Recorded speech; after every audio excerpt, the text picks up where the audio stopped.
Paz de Cristo, hermanos.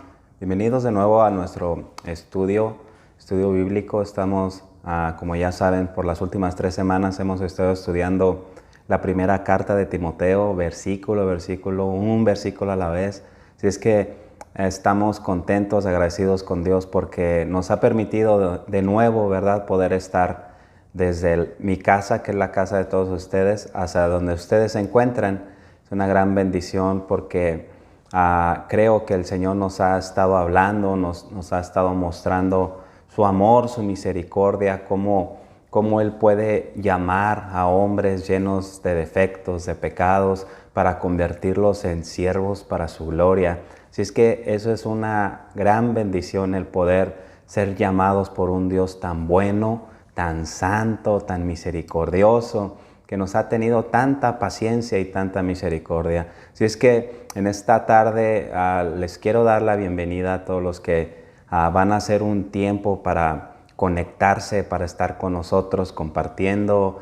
Yo les invito que usen su Biblia, abran su Biblia, tomen notas, agarren un cuaderno, una libreta y una pluma y anoten cada una de las citas bíblicas que le estamos compartiendo. En esta tarde nos vamos a enfocar en el capítulo 2 de la primera carta de Timoteo, pero antes quiero recordarles, ¿verdad?, todo lo que el Señor nos ha enseñado. Primeramente, la primera enseñanza que estuvimos viendo, estuvimos anotando, ¿verdad?, fue de donde tomamos nombre para esta serie, Verdadero Hijo en la Fe, cómo Pablo se refiere a Timoteo como un verdadero discípulo, como alguien digno de confianza, alguien digno de amor. Estuvimos viendo un poquito a grandes rasgos lo que significa misericordia, gracia y paz de nuestro Señor Jesucristo, cómo son tan vitales esas 3 cosas en nuestras vidas. La segunda semana estuvimos viendo las falsas enseñanzas, ¿verdad? Recordamos que en la iglesia de Éfeso se habían levantado falsos maestros y estaban enseñando algunas enseñanzas que no estaban de acuerdo a la palabra de Dios. Así es que Pablo insta a Timoteo a que pelee ardientemente por la fe. Y la semana pasada pudimos ver una gran enseñanza acerca de la gracia abundante de parte de Dios, cómo esa gracia ha abundado y sobreabundado sobre nosotros. Todo es por gracia, por medio de la fe. Así es que estamos más que bendecidos en iniciar esta enseñanza. Le hemos titulado Instrucciones sobre la oración. Qué tan importante es que en el transcurso de la vida nosotros recibamos instrucciones. Ahorita nosotros como iglesia, la iglesia en general, la iglesia universal, está esperando instrucciones acerca de cómo vamos a realizar o cómo se van a abrir las iglesias para poder tener servicios seguros, servicios en los cuales no corra peligro la comunidad de fe cuando nos reunamos, cuáles van a ser las medidas necesarias que se van a estar tomando. Así es que para todo lo que nosotros hacemos, para todo lo que nosotros realizamos, es importante recibir instrucciones. Es muy importante saber cómo nos dirigimos, los pasos que tomamos. Así es que esta parte de nuestra serie vamos a estar hablando acerca, primeramente en el capítulo 2 de 1 Timoteo, como les decía, las instrucciones sobre la oración. Y para la próxima semana, con la ayuda de Dios mediante, vamos a estar viendo otro tipo de instrucciones que sin duda dejarán una gran enseñanza a nuestras vidas. Así es que, sin más preámbulo, sean bienvenidos, sean bienvenidas todos los que han decidido conectarse. Un saludo fraternal a todos mis hermanos en Cristo. Les extraño, les amo en el Señor. Espero pronto verles, abrazarles, tal vez no de la manera que lo hacíamos antes. Nos vamos a tener que inventar otro tipo de saludo que sea más seguro para todos. Y así es que uno al otro nos vamos a estar cuidando. No es ser exagerado, no es tener falta de fe. Así es que yo les invito a los que van a visitar las iglesias que hagamos caso de las indicaciones que recibamos de parte de nuestras autoridades y hagamos esto de la manera más segura para así poder ¿verdad? Poder llegar a la normalidad lo más pronto posible. Así es que vamos a leer en el capítulo 2 de Primera de Timoteo. Dice de la siguiente manera: exhorto ante todo a que se hagan rogativas, oraciones, peticiones y acciones de gracias por todos los hombres, por los reyes y por todos los que están en eminencia, para que vivamos quieta y reposadamente en toda piedad y honestidad, porque esto es bueno y agradable delante de Dios nuestro Salvador, el cual quiere que todos los hombres sean salvos y vengan al conocimiento de la verdad, porque hay un solo Dios y un solo mediador entre Dios y los hombres, Jesucristo hombre, el cual se dio a sí mismo en rescate por todos, de lo cual se dio testimonio a su debido tiempo. Para esto yo fui constituido predicador y apóstol, digo verdad en Cristo, no miento, y maestro de los gentiles en fe y verdad. Quiero pues que los hombres oren en todo lugar, levantando manos santas, sin ira ni contienda. Esta parte le hemos titulado Instrucciones sobre la oración, como ya les decía, pero también tiene un subtítulo para poder definir un poquito mejor lo que vamos a estar planteando, mejor dicho, durante estos minutos. Y uno de esos es la oración pública. ¿Qué tan importante es la oración pública?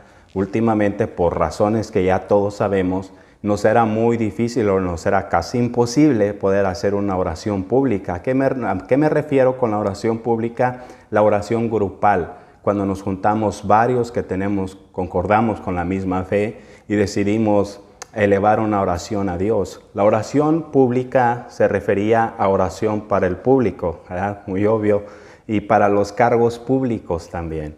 Leemos en el versículo 1 y 2, ahora sí vamos a entrar de lleno, dice: exhorto ante todo.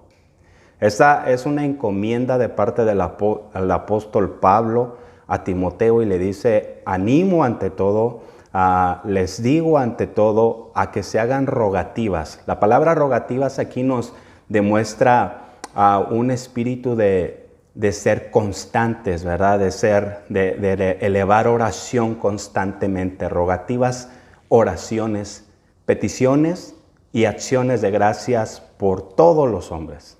No solamente por algunos hombres. Aquí la palabra de Dios es bien clara y dice: por todos los hombres. Por los reyes, y ahí empieza a especificar, por los reyes y por todos los que tienen autoridad. ¿Para qué?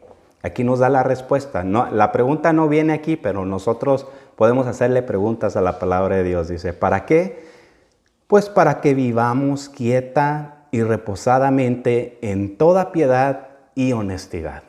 Para eso es que nosotros debemos hacer rogativas, oraciones, peticiones y acciones de gracias por todos los hombres, por los que están en eminencia y por los que están en autoridad. ¿Quiénes son estas personas que están en eminencia y que están en autoridad? Bueno, pues nuestros políticos, nuestros gobernantes, nuestro presidente, todas esas personas que de alguna u otra manera gobiernan y dictan las leyes que rigen el país donde nosotros nos encontramos. Pablo dijo que los cristianos tenían que orar por los cargos públicos. Creemos que él se estaba refiriendo a que las oraciones debían tener lugar en la iglesia.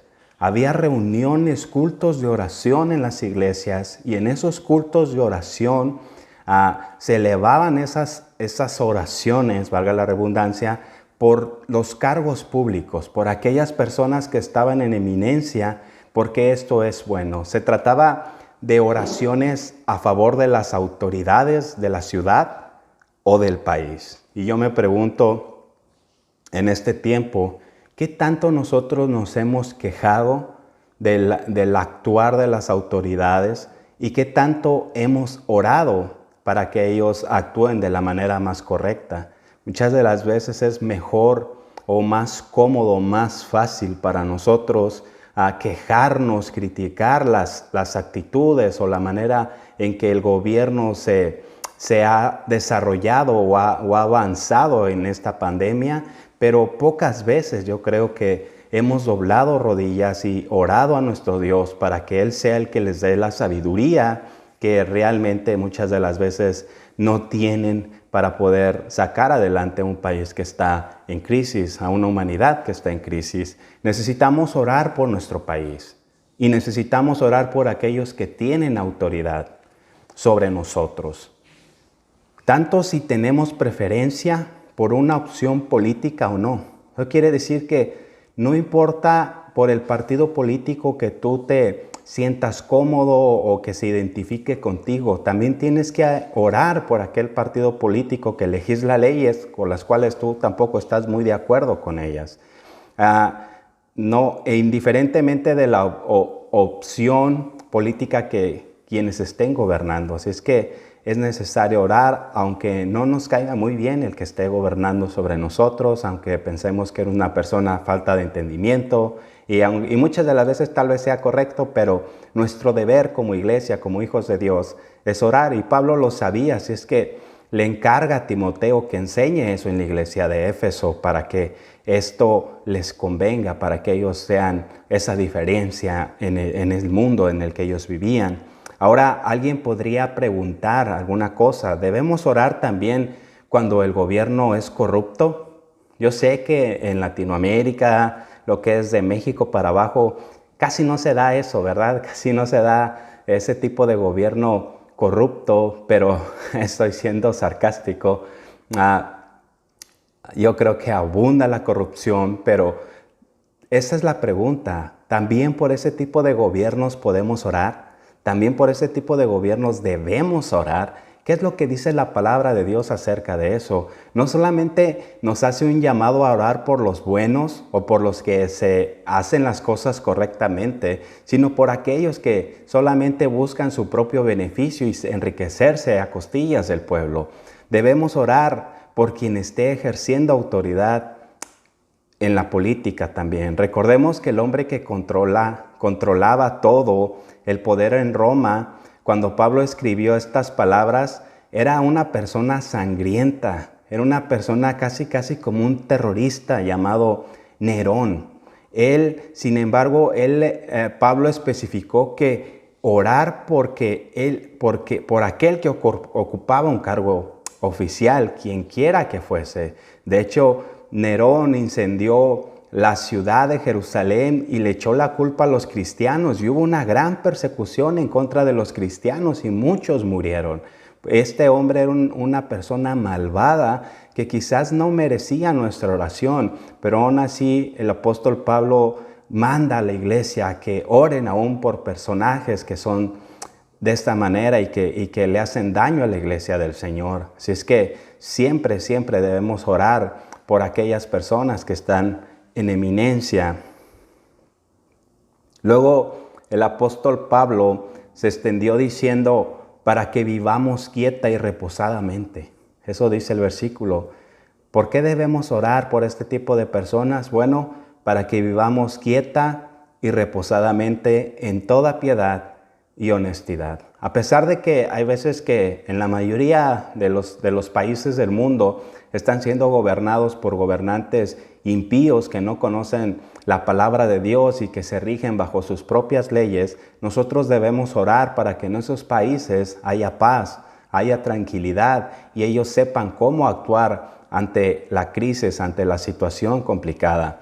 Algunas personas cuestionan esta afirmación, pero un mal gobierno o un gobierno corrupto, si realmente ejerce el gobierno y la autoridad, es mejor que una anarquía. Quiere decir que tener un mal gobierno es mejor, si me aceptas el término, yo sé que es un poquito complicado de digerir, pero un mal gobierno es peor que no tener ningún tipo de gobierno, porque donde no hay un gobierno, donde no hay una autoridad que ejerza leyes, que legisle las leyes, es una total anarquía. Cada quien hace lo que quiere y siempre va a haber una persona que va a querer tener la razón en las cosas y le va a salir otro que va a querer tener más razón que él y no hay un control de la situación. Así es que es preferible un mal gobierno que una anarquía. Es cierto que la política, al permitir el acceso al poder, no favorece la honradez, ¿verdad? Los políticos no son conocidos por ser unas personas honradas, sino todo lo contrario, porque el ser humano ha abusado del poder político. Pero aun cuando se produzcan casos de corrupción, al menos permanece una semejanza de ley y de orden, muy parecido a la serie de televisión muy famosa, conocida como La Ley y el Orden. Siempre, aunque no conozcamos del Señor, en nosotros hay ese instinto, ¿verdad?, de buscar las cosas correctas, de hacer lo bueno, de ejercer la ley, de ejercer el orden. Y eso es algo que Dios ha puesto en el corazón humano, en el corazón de las personas, el querer mantener la paz, el querer mantener la tranquilidad. Y por eso es muy importante que nosotros como iglesia recibamos este tipo de instrucciones acerca de la oración, acerca de cómo nosotros podemos ejercer, ¿verdad?, nuestra labor como iglesia. El gobierno es un don de Dios y deberíamos darle gracias a Dios por él, por el gobierno. Gracias a Dios que estamos regidos aquí, por lo menos en este país, con un gobierno que nos permite tener libertad de culto. Hay otros países donde no se les permite alabar a un Dios en el que ellos creen, en nuestro caso el Dios de la Biblia. Y nosotros debemos agradecer a Dios por eso, pero también debemos orar por aquellos gobiernos que oprimen a aquellos que buscan de Dios. Ahora leamos los versículos 3 y 4 del segundo capítulo de Timoteo. Segundo capítulo de Timoteo, versículo 3 y 4 dice: porque esto es bueno y agradable delante de Dios nuestro Salvador.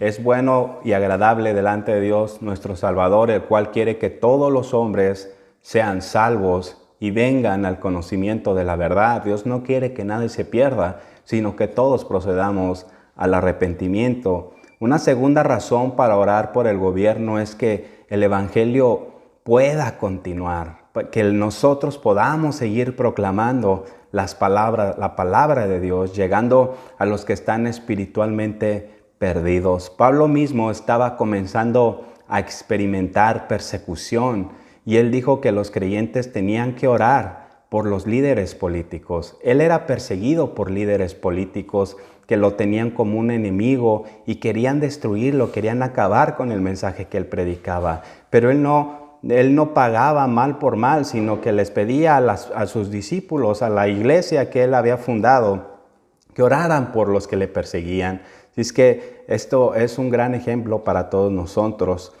Era bueno y agradable delante de Dios orar por esos hombres. ¿Por qué? Porque es la voluntad de Dios que todos los hombres se salven. Esos hombres que están en eminencia, esos hombres que parece que no necesitan nada, esos hombres que parece que nadie les puede decir nada, porque el tener autoridad, el tener poder, hace al hombre orgulloso, hace al hombre soberbio y tiene ese sentido de autosuficiencia. Pero Dios quiere que ese tipo de personas también sean salvos y vengan al conocimiento de la verdad. El versículo 5 de este capítulo dice: pues hay un solo Dios y un solo mediador entre Dios y los hombres, Jesucristo, hombre. Observamos la frase que dice, porque hay un solo Dios. Dice, los ciudadanos del Imperio Romano adoraban a muchos dioses. Recordemos que ellos eran politeístas, quiere decir que creían en muchos dioses. Y en nuestro tiempo la gente en general, en cierta forma, también tiene muchos dioses. La idolatría no solamente es adorar imágenes, sino adorar a todo lo que ocupa el lugar de nuestro Dios. Tú puedes ser un idólatra de tu trabajo, tú puedes ser un idólatra de tu propio cuerpo, tú puedes ser un idólatra de un montón de cosas, no solamente de lo que siempre reaccionamos, que es idolatría.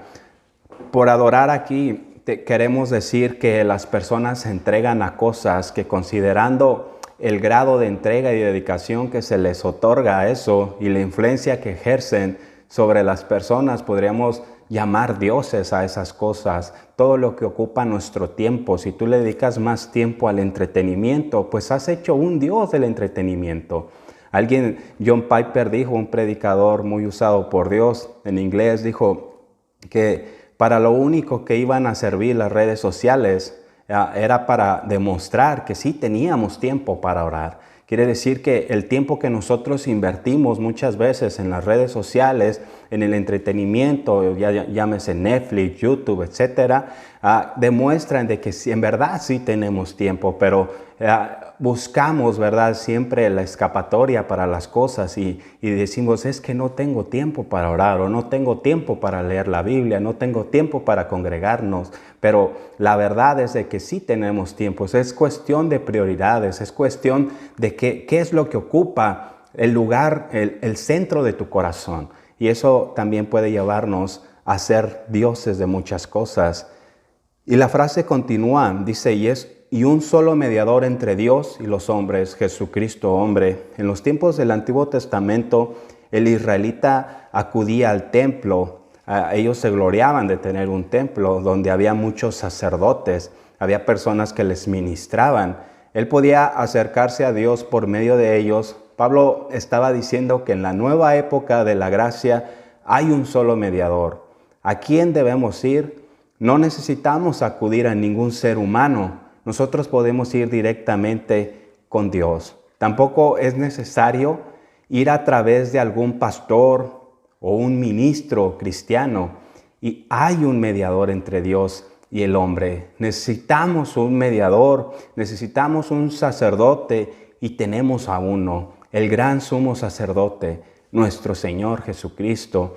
Porque no hay otro nombre, dice la palabra, bajo el cielo, dado a los hombres, en el cual podamos ser salvos. Solo en Jesús. Él es nuestro sumo sacerdote.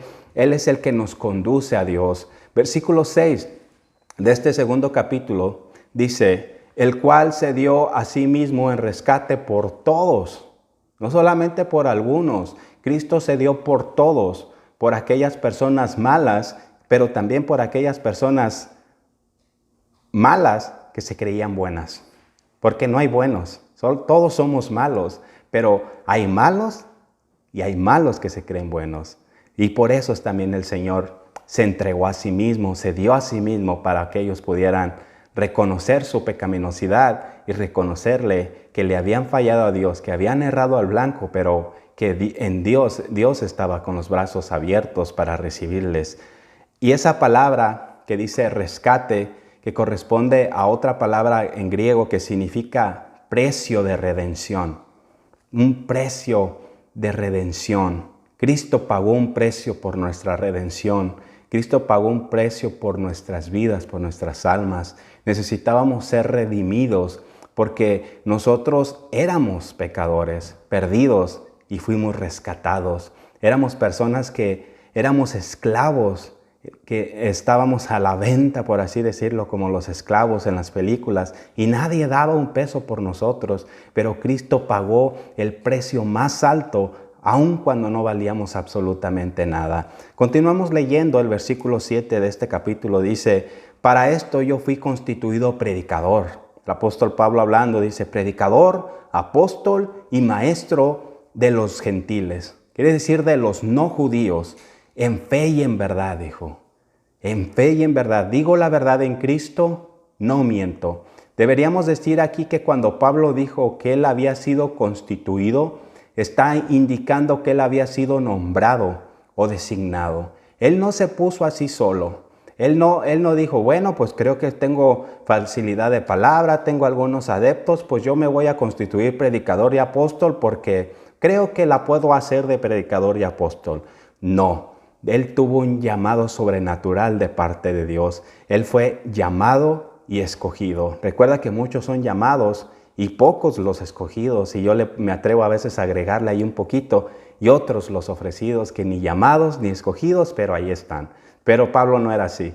Pablo había sido verdaderamente llamado y escogido por Dios para hacer esta gran labor, hacer este gran trabajo, el cual es predicar el Evangelio de Jesucristo. La palabra predicador proviene de una palabra griega que se escribe kerux, que significa un heraldo, alguien que anuncia un mensaje.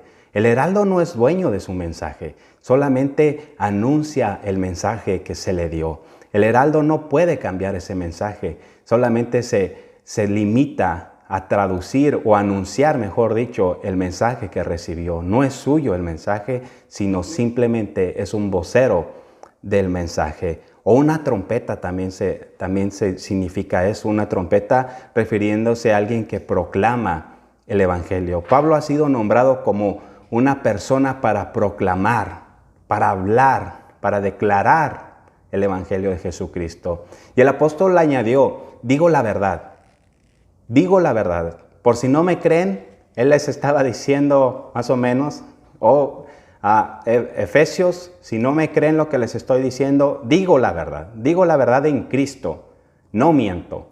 Podría parecer extraño que el apóstol Pablo dijera esto a un predicador joven que era su amigo especial también, porque esa carta fue dirigida para Timoteo, pero para que fuera leída en la iglesia de Éfeso.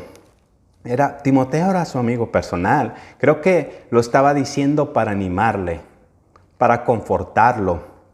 Timoteo sabía que lo que escribía Pablo era verdad. Y finalmente dijo en el versículo 8, maestro de los no judíos, en fe y en verdad, maestro de los gentiles. Nuevamente destacamos que esto es algo que él no escribió a las iglesias, sino a una persona en particular, a un pastor, a un encargado de una iglesia. Él siempre había dicho que era un apóstol para los gentiles, para los no judíos. Y aquí dijo que era no solo un apóstol para proclamar el evangelio, sino también que era alguien para enseñar a los judíos, aquellos que eran desechados, despreciados, aquellos que no daban la talla. Él dijo, yo me debo a ellos, yo quiero proclamar el evangelio a ellos, yo quiero anunciar ese evangelio que me ha sido encomendado. Si nosotros leemos el versículo 8 del segundo capítulo de 1 Timoteo, dice, porque hemos llegado a un nuevo párrafo.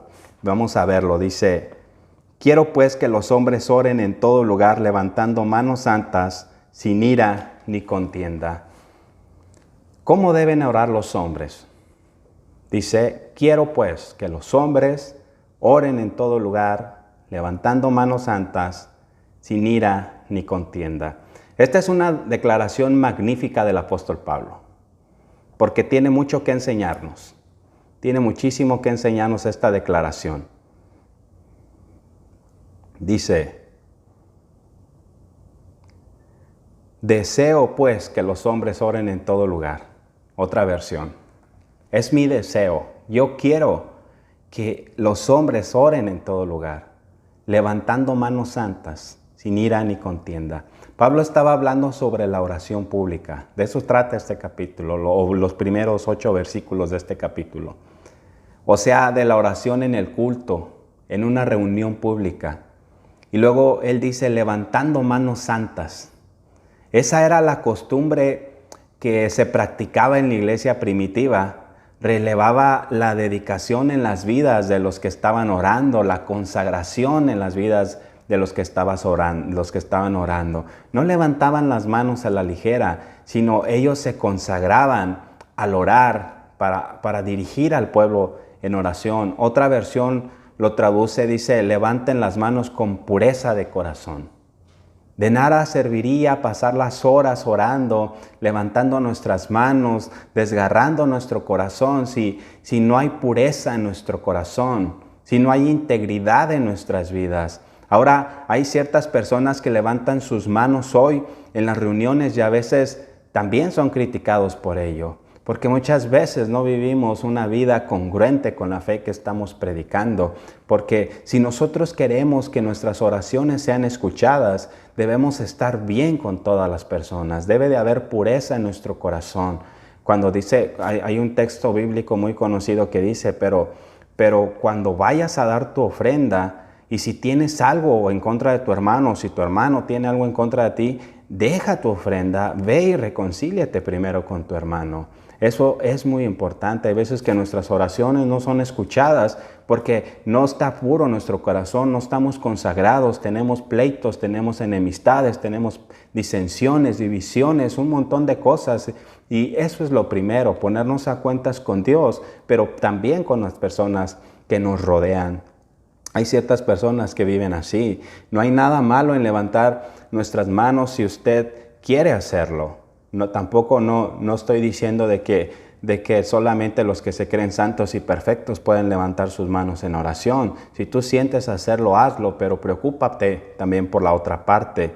Algunos vacilan en hacerlo porque no están seguros de estar en condiciones de revelar esa pureza espiritual, lo que ese gesto simboliza. Hay veces que también levantamos nuestras manos, hacemos un montón de cosas, pero nuestro corazón no está arrodillado, nuestro corazón no está humillado, sino nuestro corazón está erguido, está altivo. Es necesario tratar con nuestro corazón también. El apóstol siguió diciendo, sin ira, quiere decir, todos los pecados han sido confesados, usted no se acerca a Dios en oración con enojo o ira en su corazón. Y si lo has hecho, necesitas arrepentirte de eso. Necesitas pedir perdón a Dios porque eso no es lo correcto. A Dios no le agrada eso. O con un espíritu de amargura también. Cuando nosotros tenemos resentimiento y amargura en contra de una persona, esas cosas estorban nuestras oraciones. Esas cosas no permiten que nuestra adoración o nuestra oración llegue a los oídos de nuestro Dios. Sino que con todos nuestros pecados confesados, necesitamos confesar nuestros pecados a Dios y a los hombres también cuando hemos pecado en contra de ellos. Después el apóstol añadió, ni discusiones. Los que van a orar deben gozar de relaciones sanas. Queremos estar bien con todas las personas. Sí, va a haber gente que no te quiera, va a haber gente a la que no le caigas bien, va a haber gente que no va a ser tu fan, pero en cuanto a ti corresponde, hermano, debes de estar bien con todas las personas, no caracterizadas por el enojo o las disensiones también. Las relaciones rotas entre creyentes afectan la capacidad de orar. Cuando nosotros quebramos relaciones entre mismos hermanos, afectan la capacidad de orar. La oración ya no tiene esa calidad que tenía antes. Así es que estas instrucciones sí son muy importantes, porque pareciera que se nos ha olvidado, pareciera que solamente queremos cumplir con un tiempo de oración, pero nos hemos olvidado de la otra parte. Hemos desperdiciado tanto tiempo queriendo que Dios nos escuche sin hacer la parte importante de levantar manos santas, sin ira y sin contienda. Y ese estado de congruencia afecta a la fe. ¿Acaso dudan los hermanos que Dios puede recomponer y restaurar las relaciones rotas? Claro que no. O la situación de los creyentes distanciados, Dios puede hacer una obra maravillosa reconciliando a aquellos que se han distanciado o aquellas relaciones que se han roto entre hermanos. Recordemos lo que el escritor de Hebreos dijo en el capítulo 11, versículo 6, dice, pero sin fe es imposible agradar a Dios, porque es necesario que el que se acerca a Dios crea que Él existe y que es recompensa a los que le buscan. Cuando nos acercamos a Dios en oración debemos venir con fe. Una de las razones por las que algunas reuniones de oración no tienen mucha asistencia de personas es que a la gente le falta fe. A la gente le falta fe, a la gente le falta reconocer estas cosas. Los creyentes no creen que Dios vaya a escuchar o contestar la oración. A manera de conclusión quiero decirles, la reunión de oración debería ser hecha en las reuniones públicas por aquellos que han confesado sus pecados, que acuden a la misma sin amargura en sus corazones, sin disensiones y que viven con fe, creyendo que Dios oirá y contestará. Esa clase de oración que convertirá a la reunión de oración en lo que debe de ser. Esa clase de oración convertirá a la reunión de oración en lo que debe de ser. Así es que, hermanos, escuchemos el consejo de Dios para que nuestras oraciones sean escuchadas, para que nuestras oraciones no tengan estorbo. Es mi deseo que el Señor te bendiga, que el Señor haga resplandecer su rostro en tu vida. Ciertamente a la hora de orar no existe una oración mágica que pueda hacer que Dios conteste más rápido, pero sí podemos ir mejorando la manera que nos acercamos a Dios. Vamos a hacer una oración, ¿qué te parece? Para terminar esta enseñanza de miércoles y continuar con nuestra serie la próxima semana, Dios mediante, verdadero Hijo en la fe. Padre, te damos muchas gracias esta hermosa tarde por tu palabra, Señor, que es viva, que es eficaz. Bendice a mis hermanos que escucharán esta palabra, que la están escuchando, Señor. Sé tú con ellos. Padre, yo ciertamente soy un vocero. Soy alguien que tú has encomendado este mensaje, pero el mensaje es tuyo, Señor. Y tú te encargarás de aplicarlo a los corazones de aquellos que tú quieras aplicarlo, Padre. Te pido que bendigas a todos los que escuchen este mensaje, que seas tú con ellos, en el nombre de Jesús. El Señor te bendiga, el Señor te guarde. Recuerda, nos seguimos viendo en tu casa. Bendiciones.